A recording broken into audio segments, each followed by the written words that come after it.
kulantu wacan u wanaagsan daawadayaal meel kastoo aad joogtaanba halkan waa stuudiyaha telefishinka caalamiga Xamaas News kusoo dhawaada warkii caalamkana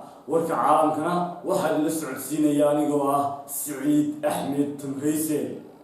qodobada aad ku daawan doontaan waxaa kamid ah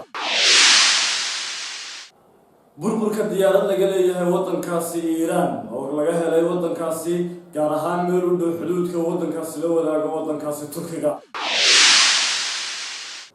milashooyin taageersan dawladda wadankaasi Suuriya oo sheegay inay gudaha u gali doonaan gobolka Afrin ee dhawaan Turkiga uu ka qabsaday wadankaasi Suuriya hay'adda caalamiga Oxfam waxa ay sheegtay inay soo bandhigi doonto faahfaahin dheeraad ah oo ku saabsan in shaqaalahoodu ay dhibaatooyin ka geystay wadankaasi Haiti markii ay dhibaatadu burburka xagga dhulgariirku ka jiray wadankaasi Haiti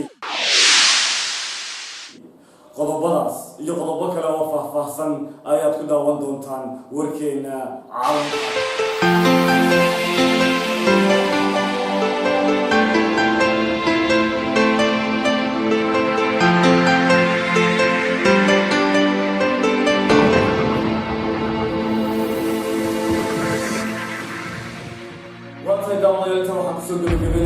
عالمكين كاين ورك عالم كنا واحد نسر السنين يعني لو سعيد أحمد تمريسي أنت ورك مرة نقول واحد كتير يا